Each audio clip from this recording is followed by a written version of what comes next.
Good morning to one and all present over here. Myself Sheikh Ilham. Today we are going to discuss on a topic history and evolution of a computer. Before beginning our session, click on the subscribe button and click on the bell icon to get notification each time when we upload new videos.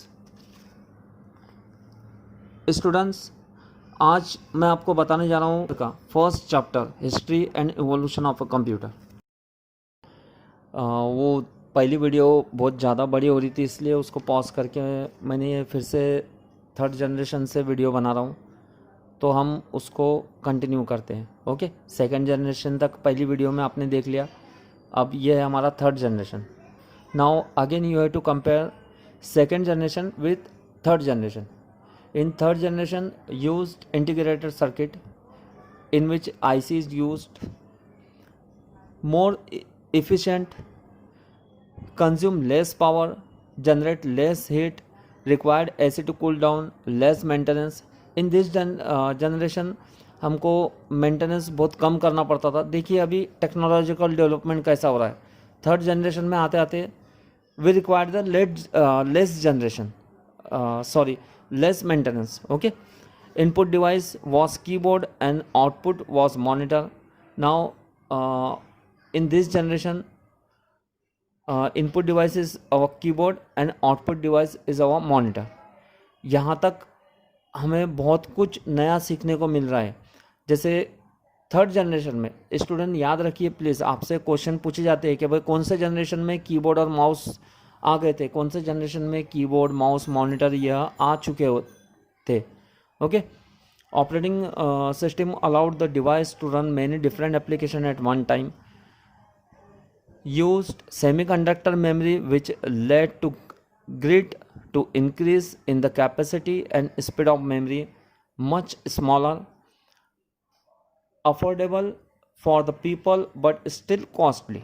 देखिए अभी यहाँ लिखा है सबसे बड़ी बात है कि मच स्मॉलर, ये बहुत छोटा हो गया था। छोटे होने का रीज़न भी आपको पता होना चाहिए, क्योंकि देखिए पहले जनरेशन में यूज़ हुआ था वैक्यूम ट्यूब, तो वो बहुत बड़े बड़े थे वैक्यूम ट्यूब भी, उनकी जगह ट्रांजिस्टर ने ले लिया। ट्रांजिस्टर का आपने वीडियो देखा, इमेजेस देखे कितने कितने से रहते हैं, उसकी जगह आईसी ने लिया थर्ड जनरेशन में। तो आईसी एक आईसी और वो काम बहुत सारे करती है।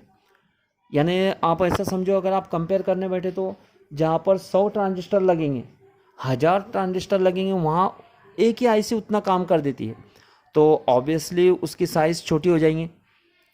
Affordable for the people but still costly, ये पीपल के लिए अफोर्डेबल थे लेकिन फिर भी कॉस्टली थे, यहाँ पर भी उनकी प्राइस बहुत ज़्यादा थी। Okay, supported high level language, ये सबसे इम्पॉर्टेंट पॉइंट है कि वो अब यहाँ हाई लेवल लैंग्वेज को सपोर्ट करने लगे थे। यानी यहाँ तक थर्ड जनरेशन में ही हमारा आ गया था कि यहाँ ट्रांसलेटर अवेलेबल हो गए थे। स्टूडेंट्स, अभी भी आज भी हम जो भी इनपुट देते हैं, that input we are giving in high level language, then translate that inputs to machine language. वो सिर्फ मशीन लैंग्वेज ही कंप्यूटर समझता है, and again that translator translate machine language into वो हाई लेवल लैंग्वेज। इस तरीके से वो प्रोसेस चलता है। इसमें ट्रांसलेटर रहता है, वो दो ट्रांसलेटर है। पहले ट्रांसलेटर का नाम है इंटरप्रेटर और दूसरे ट्रांसलेटर का नाम है कंपाइलर।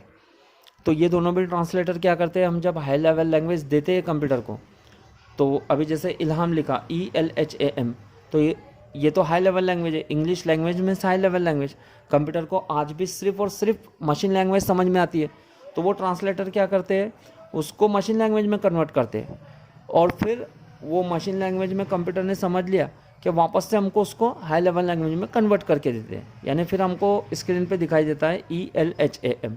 ओके, रिड्यूस टाइम बहुत रिड्यूस कर दिया इन्होंने, यानी बहुत जल्दी जल्दी ऑपरेशन होने लगे। इस तरीके से हमारा ये थर्ड जनरेशन। अब आते हम फोर्थ जनरेशन की तरफ। In fourth generation used micro processor, it is very huge invention in the world of computer, used micro processor.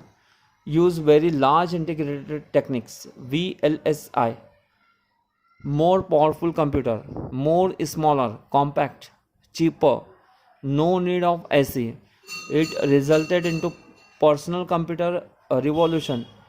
It brought PC at our home, use network, time sharing, distributed operating system, use higher level language like C and C++, DBase, COBOL, Oracle, D2K, Java, use mouse and graphical user interface.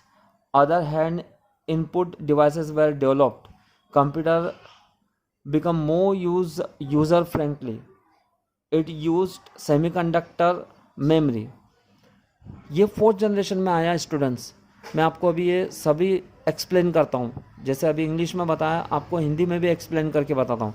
अभी देखिए यहाँ क्या हो गया था, सबसे बड़ा तो ये मोर स्मॉलर हो गया था, यानी बहुत छोटे कंप्यूटर हो गए थे। इसमें दूसरी सबसे बड़ी बात थी कि नो नीड ऑफ एसी की कोई भी ज़रूरत नहीं थी। ओके, ये चीज़ें बहुत बहुत बड़े चेंजेस हुए इसमें। और फोर्थ जनरेशन में microprocessor came into being. Microprocessor ये जो था फोर्थ जनरेशन में ही अस्तित्व में आया था। इसमें फोर्थ जनरेशन में लैंग्वेजेस यूज़ होने लगी थी, C and C++, VB, Oracle, D2K, Java, ये प्रोग्रामिंग लैंग्वेजेस है, ये यूज़ होने लगी थी। ओके,